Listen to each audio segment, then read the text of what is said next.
The end times according to Isaiah. The end times according to Isaiah continues with a long passage the prophet devoted to Babylon, and is contained in Isaiah 13 to 14:23. Isaiah 13 to 14:23. Destroyed in the manner which Isaiah describes here. There is a major role in the end times for this ancient city. In all the 66 books of the Bible, Jerusalem is the only city that is mentioned more often than Babylon. In fact, interestingly enough, some have gone so far as to say that the Bible is a tale of two cities. Babylon, the city of Satan, versus Jerusalem, the city of God. Not surprisingly, the two cities are always in contention. Every counterfeit religion and mythology, every attempt to deny and defeat the truth of the Word of God comes out of Babylon. It's the infamous place when men rebelled against God after the flood, and we are told about it in Genesis 11.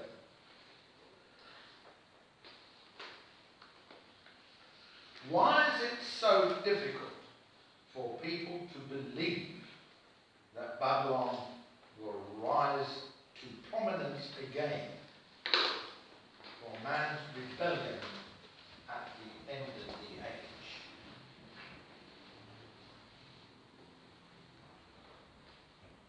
Is not Satan the motivating force behind man's rebellion? Those who want to allegorize the end times, references to Babylon, simply don't understand the spiritual significance of this great city. Just like the one whose city it is, Babylon was, now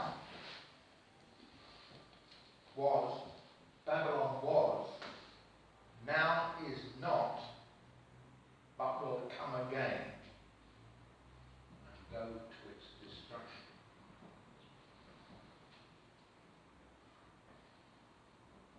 Revelation 17:8. Revelation 17:8, Di, please. If you will read that. Revelation 17:8. The beast that you saw was, and is not, and will descend out of the bottomless pit, and go to perdition. And those who dwell on the earth will marvel, whose names are not written in the book of life, from the foundation of the world, when they see the beast that was, and is not, and yet is.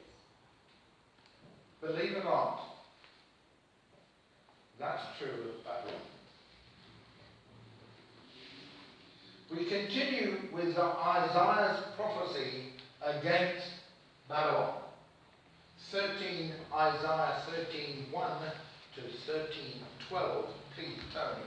Isaiah 13:1 to 13:12.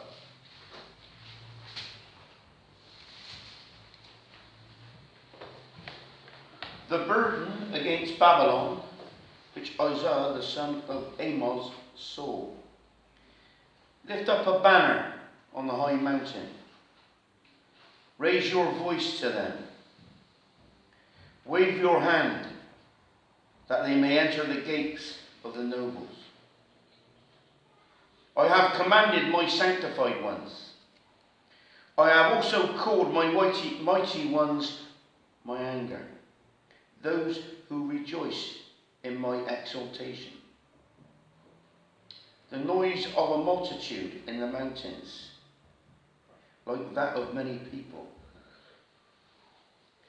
A tumultuous noise of the kingdoms of nations gathered together. The Lord of hosts musters the army for battle. They come from a far country, from the end of heaven.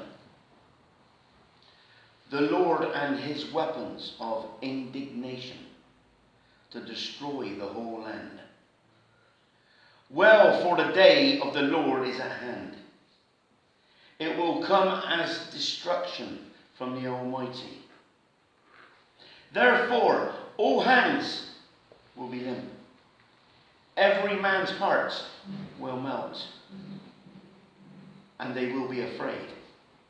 Pangs and sorrows will take hold of them. They will be in pain as a woman in childbirth.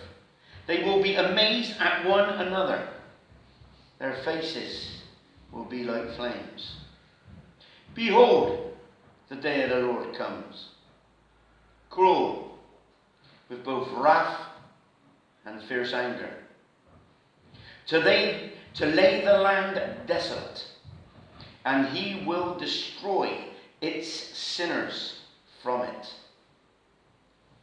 For the stars of heaven and their constellations will not give their light. The sun will be darkened in its going forth, and the moon will not cause its light to shine. I will punish the world for its evil, and the wicked for their iniquity. I will halt the arrogance of the proud, and I will lay low the haughtiness of the terrible.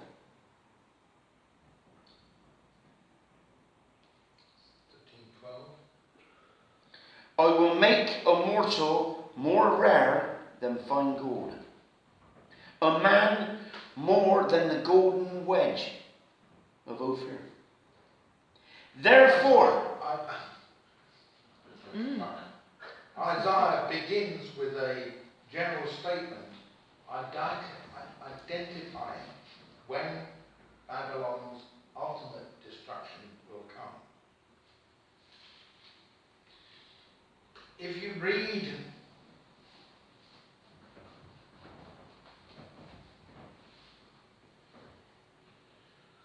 (13:10, 13:11),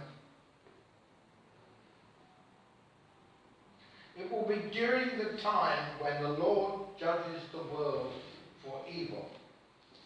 To make sure we understand this, we see the same reference to the sun, moon and stars in Matthew 24:29. Each year.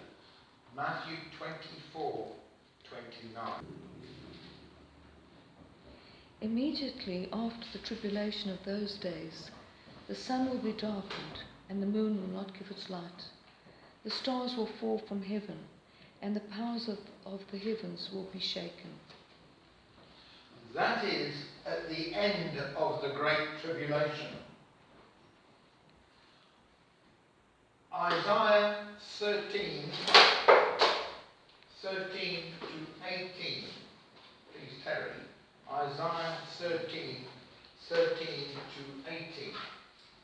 Therefore I will shake the heavens, and the earth shall remove out of her place, in the wrath of the Lord of hosts, and in the day of his fierce anger.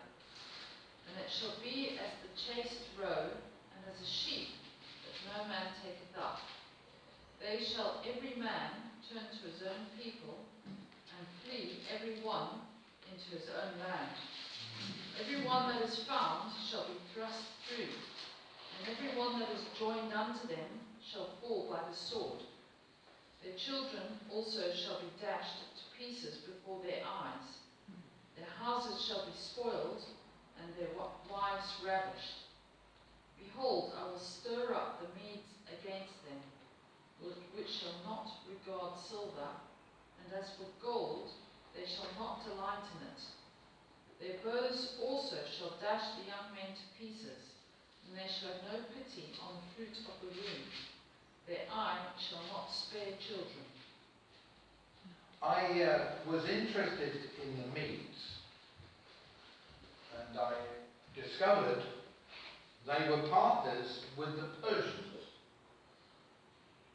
who took Babylon without a battle. But, in fact, it was several days before all the residents discovered that they had become a Persian city. Thus, nothing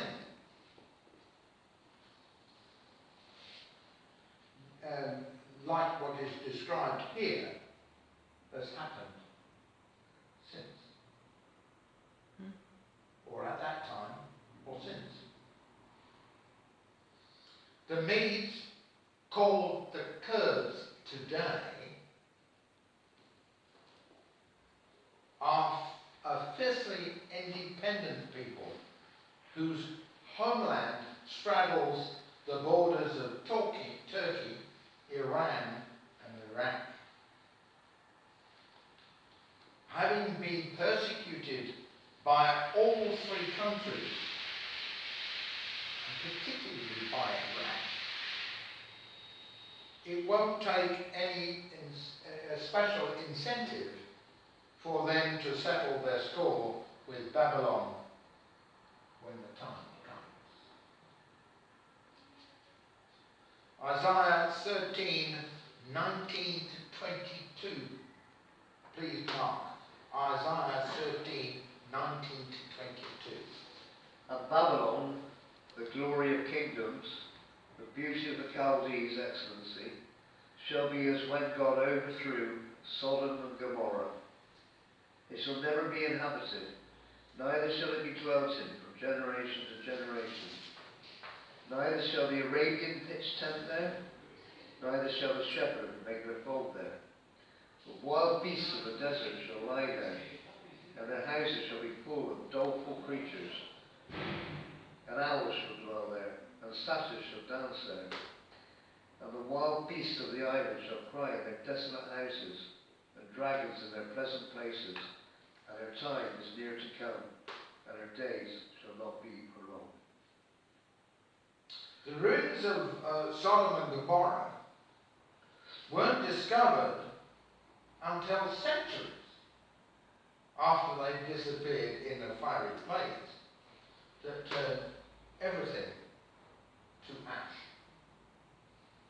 Evidence shows that balls of sulfur up to 9,000 degrees F or 5,000 degrees centigrade rained down from heaven, burning everything in sight and melting the sand into glass. The entire ecosystem of Sodom and Gomorrah perished, and the land became a barren wasteland, never to be inhabited again. In contrast, Babylon continued to be inhabited after its capture, first by the Persians, who made it a provincial capital, and then by the Greeks, when they conquered the Persians. In fact, Alexander the Great died there after conquering the then known world. Babylon remained a province of the various forms of the Persian Empire until 650 AD, almost 1200 years after it was first conquered.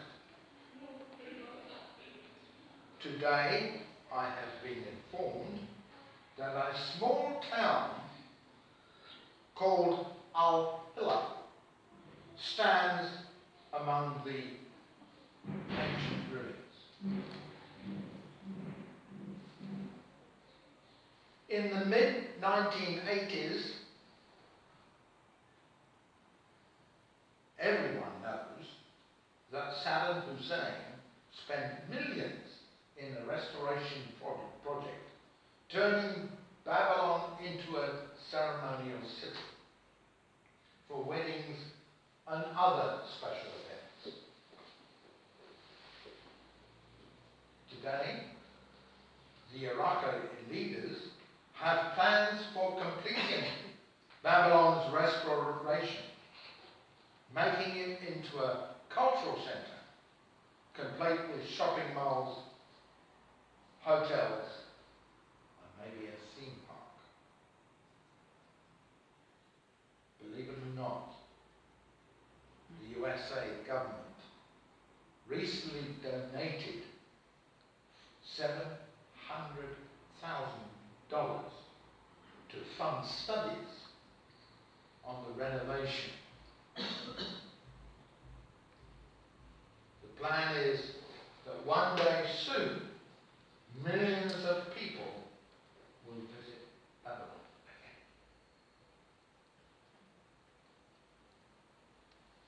Dr.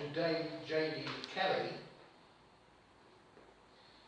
says the original language of Isaiah 13, 19 to 22, the foregoing passage, contain words that are believed to be the names of demons. The animal names are said to have been substituted to make the passage understandable to Western minds.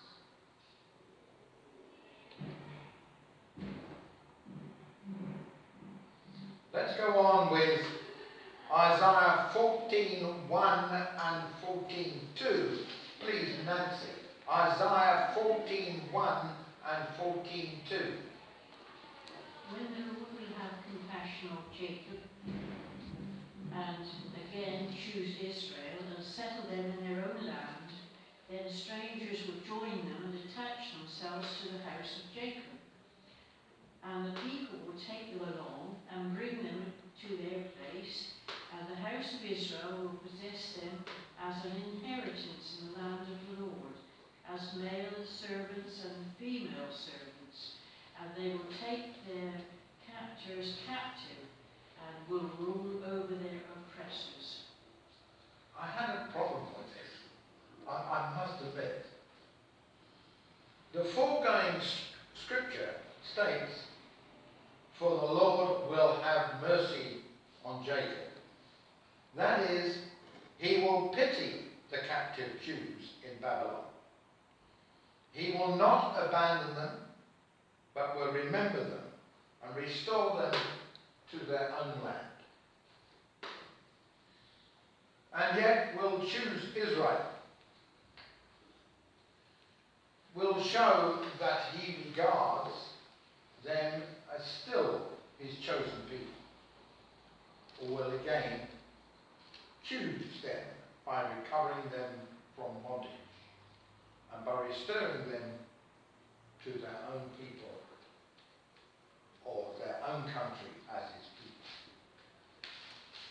As a people, the Jews will be restored and set them, Hebrew, he will cause them to rest in their own country. That is, will give them peace and quietness and security there. and the stranger shall be joined to them. The stranger here probably refers to those foreigners who will become proselytes to the Jewish religion while they're in Babylon. Those proselytes will be firmly united with the Jews and will return with them to Israel. In fact, we read in Esther 8:17. Please, Derek.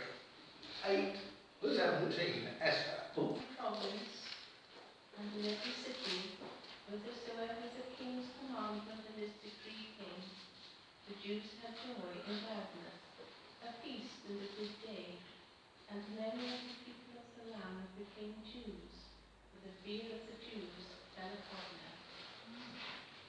We know that in subsequent times, many of the other nations became proselytes. And that multitudes of the Egyptians, the Macedonians, the Romans, the inhabitants of Asia Minor embraced the Jewish religion or became what were called proselytes of the gate. They were circumcised and they were regarded as entitled to part of the privileges of the Jewish people. Now, believe it or not, Acts 2:9-11 refers to them. And I'll read it myself because there's a number of difficult words. Parthians and Medes and Elamites and dwellers in Mesopotamia and Judea and Cappadocia, in Pontus and Asia, Phrygia and Pamphylia, in Egypt, and in the ports of Libya, about Cyrene, and strangers of Rome, Jews and proselytes, Cretes and Arabians, we do hear them speak in our tongues the wonderful works of God. Tacitus says that every abandoned man, despising the religion of his country, bears tribute and revenue to Jerusalem, whence it happens that the number of Jews is greatly increased. That the Jews, therefore, who were in Babylon should induce many of the Chaldeans during their long captivity to become proselytes is in accordance with all the history. Simply put,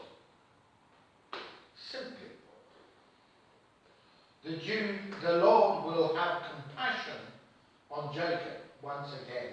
He will choose Israel and will settle them in their own land. Aliens will join them and unite with the house of Jacob. The house of Israel will possess the nations as menservants and maidservants of the land.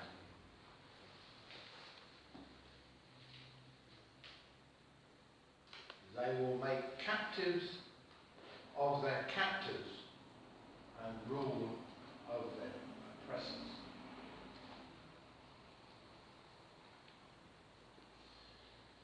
Jeremiah prophesies in Jeremiah 50:20, please, Sheila. Jeremiah 50. In those days and in that time, says the Lord, the iniquity of Israel shall be sought, but there shall be none, and the sins of Judah, but they shall not be found. For I will pardon those whom I preserve. has a prophecy for that day. Joel 3:20 and 21, please, Tony. Joel 3:20 and 21. Judah shall abide forever, and Jerusalem from generation to generation. For I will acquit them of the guilt of bloodshed, whom I had not acquitted. For the Lord dwells in Zion. When you think of it, what grace the Lord of the universe has.